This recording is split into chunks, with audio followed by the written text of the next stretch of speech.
Hello साथीहरू नमस्कार। यो मल्टिप्लग खराब भएको छ। यसलाई चाहिँ हामीले कसरी बनाउन सकिन्छ भनेर म हजुरहरूलाई यस भिडियो मार्फत देखाउने छु। र म पहिला एकपल्ट यसलाई लाइनमा हालेर देखाउँछु यसमा लाइन आइरहेको छ वा छैन भनेर। हाम्रो यसमा मल्टिप्लगमा लाइन आइरहेको छ र मैले यसलाई लाइनमा हालेँ र यसमा कुनै पनि इन्डिकेटर सो गरेन र यसमा भोल्टेज पनि आइरहेको छैन। म हजुरहरूलाई यो मल्टिमिटरमा चेक गरेर देखाउँछु। मैले यसलाई एसी को रेन्जमा राखेको छ र यसको मैले स्विचलाई पनि अन अफ गर्दा यसमा कुनै लाइट ग्लो गरिरहेको छैन। र मैले यो मल्टिमिटरको लिडलाई चाहिँ मैले लाइनमा हालेँ र यसमा यो भोल्टेजहरू चाहिँ यस्तो कम भोल्टेज देखाइरहेको छ र यसमा लाइन आइरहेको छैन।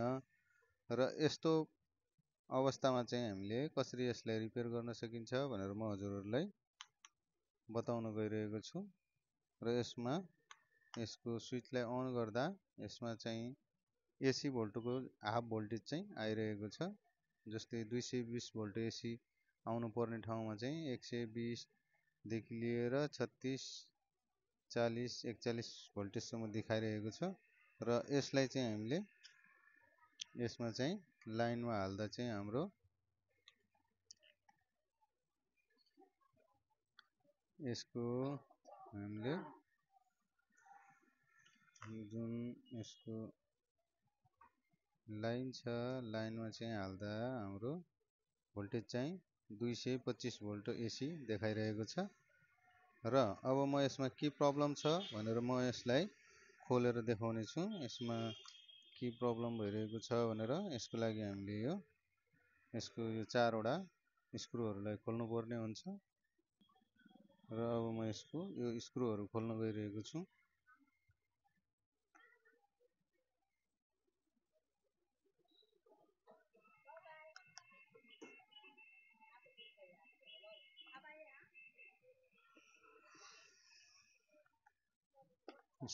स्क्रु मैले खोलेँ र यसको कभरलाई निकालिसकेपछि अब चाहिँ हामी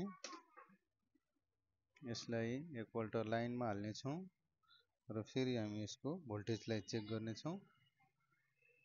र मैले यसलाई लाइनमा हालेँ र अब चाहिँ हामीले यसको भोल्टेज चेक गर्दैछौँ। हाम्रो यता चाहिँ भोल्टेज आइरहेको छ र यो स्विचमा चाहिँ हाम्रो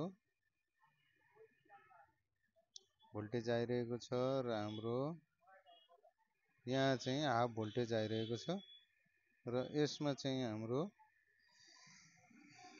यो चाहिँ हाम्रो यहाँबाट सर्टिङ भएर चाहिँ यो चाहिँ ओपन भइरहेको छ र हाम्रो यो इन्डिकेटर पनि ग्लो भइरहेको थिएन र यो इन्डिकेटर चाहिँ हाम्रो यहाँबाट कनेक्सन चाहिँ यसको ओपन भएको छ र यहाँबाट हाम्रो यो तार चाहिँ ब्रेक भएर ओपन भएर चाहिँ हाम्रो सप्लाई पास भइरहेको छैन। र म यसको कनेक्सन गरेर हजुरहरूलाई देखाउँछु। र हाम्रो यो स्विचले पनि कतिखेर काम गर्छ र कतिखेर गरिरहेको छैन। र यसलाई पनि हामी डाइरेक्ट गर्नेछौँ। र हेर्नुहोस् अब चाहिँ म यसको कनेक्सन गर्न गइरहेको छु। र यसको लागि हामीले एउटा यस्तो वायरलाई चाहिँ हामीले काट्ने र वायरको टुक्रालाई चाहिँ हामीले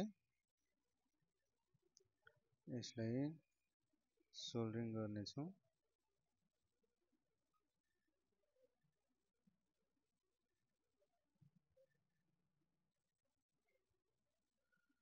र हामीले यहाँबाट चाहिँ हामीले पहिला चाहिँ हामीले यो जुन मेन लिडको वायर छ यसलाई चाहिँ हामी यता सोल्डरिङ गरेर डाइरेक्ट बनाउने छौँ।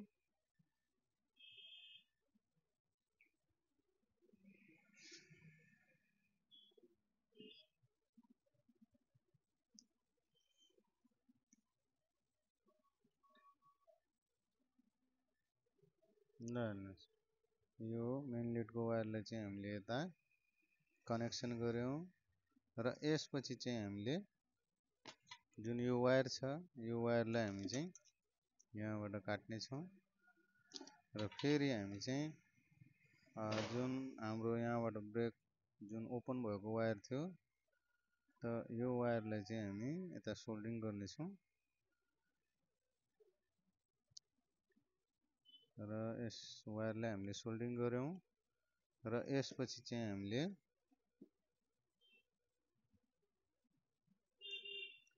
यस वायरलाई पनि हामी यसैमा सोल्डरिङ गर्नेछौँ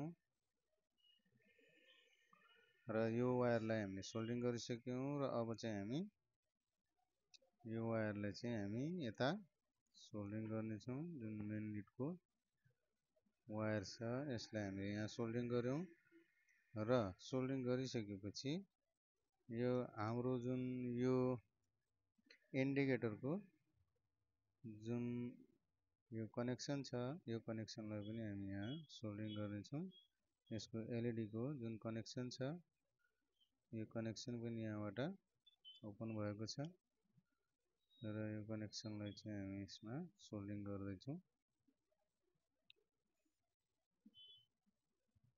ल हेर्नुहोस् यो कनेक्सनलाई चाहिँ हामीले यहाँ सोल्डरिङ गरिसक्यौं र अब हामी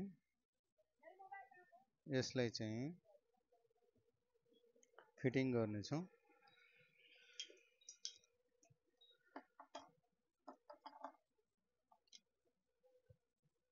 र यो फिटिङ गर्नुभन्दा अगाडि चाहिँ हामी यसलाई एउटा गाँठो लगाउने छौँ यहाँबाट यो वायरमा चाहिँ हामीले एउटा चाहिँ गाँठो पार्ने छौँ यो बाहिरबाट तानेपछि यो झट्किएर बाहिर नआओस् भनेर एउटा यसमा हामी गाँठो लगाउँदै छौँ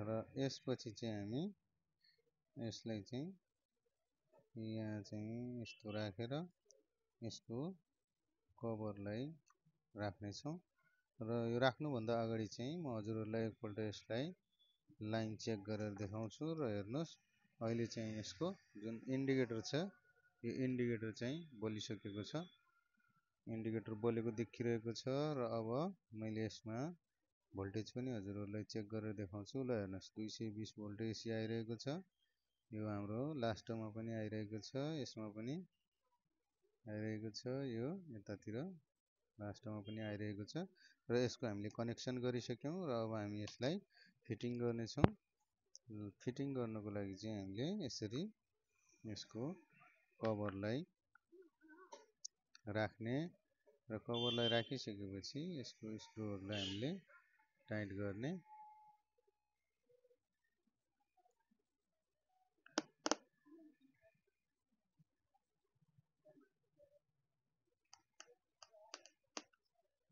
ल हेर्नुहोस् यसरी चाहिँ यसको स्क्रुहरूलाई हामीले टाइट गर्ने